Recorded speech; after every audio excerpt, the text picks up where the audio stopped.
Indonesia adalah negara kepulauan terbesar di dunia. Semua bangsa iri dengan kekayaannya. Tetapi di sisi lain, Indonesia berdasarkan fakta adalah negara terbesar kedua dengan garis pantai terkotor di dunia. Tak hanya itu, Indonesia juga dinobatkan sebagai negara paling tercemar di Asia Tenggara ke-17 yang dirilis dalam laporan terbaru World Air Quality 2021. Lalu, bagaimana kata mereka?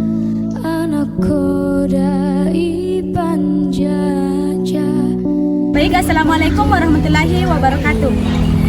Saya dan teman kelompok saya sedang berada di TPA Antang, di mana di sini kami akan mewawancarai beberapa warga tentang terkait sampah.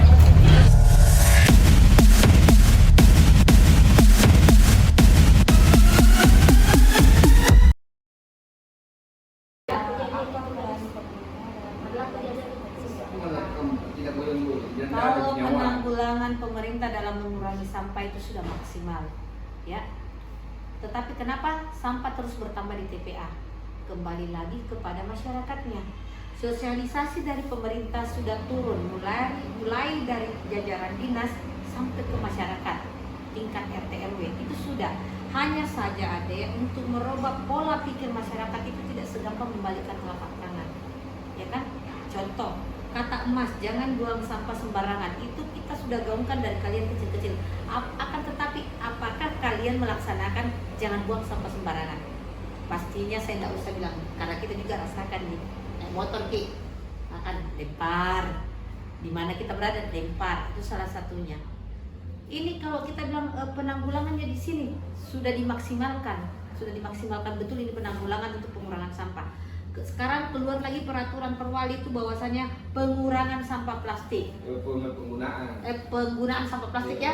Pelarangan penggunaan sampah plastik. Jadi kayak kita ke Alfamart itu enggak beli dibungkus ini kan, bawa kayak gini. Jadi saya saja itu kemana-mana, Dek. Kita itu kemana-mana bawa goodie bag begini. Ini. Jadi kalau kita belanja masuk ke mall kemana, kita ada goodie bag, nggak usah lagi pakai plastik kiri kanan gitu. Itu pasti larinya ke TP. Kemana? Sampai di rumah bungkusannya ini buang ke situ. Beli baju bermerek-merek sampai 8 kantongannya, sampai di rumah di mana? Pasti larinya ke sini. Ke sini saja. Gitu. Jadi kalau upaya pemerintahan sudah maksimal, kalau upaya pemerintah untuk mengurangi sampah itu sudah maksimal, hanya saja pola pikir masyarakat yang betul-betul kita harus rubah. Nah inilah mindsetnya itu. Nah inilah yang betul-betul yang harus kita lakukan sekarang. Caranya mulai dari diri kita sendiri.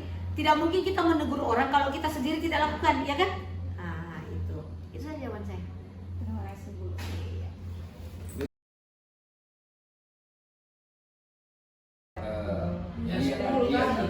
Apa dilakukan oleh pemerintah untuk mengatasi masalah persoalan sampah di Kota Makassar? Kalau saya pribadi sudah cukup lumayan. Mulai bagaimana caranya memilah sampah itu sudah dari beberapa tahun yang lalu dilakukan sosialisasi seperti tadi sampaikan itu, mulai dari tingkat internal dinas lingkungan hidup turun ke kecamatan, ke kelurahan, RW, itu sudah kita lakukan. Sekarang persoalan yang berat dihadapi kita di Kota Makassar adalah pola pikir masyarakat tentang sampah itu yang sebenarnya. Apakah mereka paham bahwa sampah itu memang satu dibilang bahwa tadinya ketika.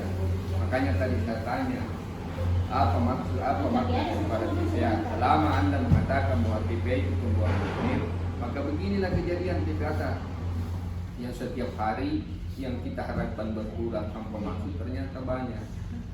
Yang kedua, jangan pernah malu atau risih mengolah namanya sampah. Jujur, saya ini sudah 27 tahun bergelut di dunia sampah, mulai dari golongan 1 sampai saya menjadi pejabat.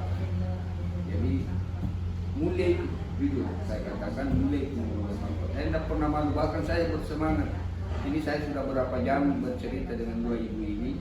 Tidak ada lain selain persoalan sampah. Bagaimana, apa langkah-langkah ke depan supaya bisa merubah atau mengajak masyarakat minimal memilah sampahnya di rumahnya sebelum dia buang keluar atau dijemput oleh pengangkut sampah. Terima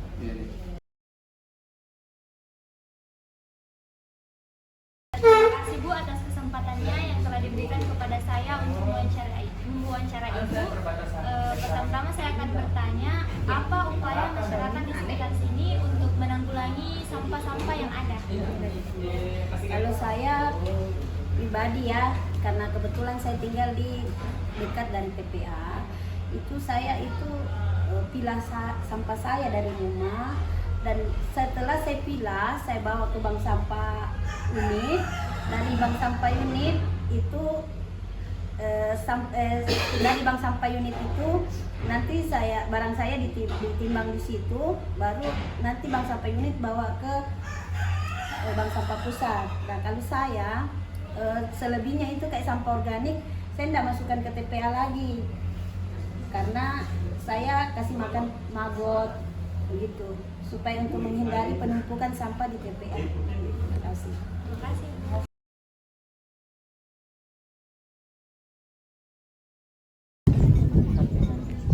TPA ada dampak baiknya dan dampak buruknya.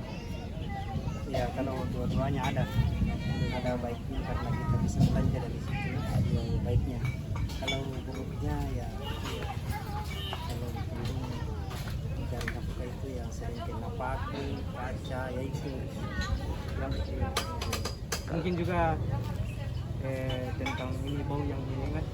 Kalau baunya kita yang orang di sini ya sudah terlanjur terbiasa kan, tidak sama kayak kita kan baru masuk ya pasti kita bau ya, kita rasa tuh. Kalau saya orang di sini kan udah lama ya, ya beda pendapat ya. Ramai kalau orang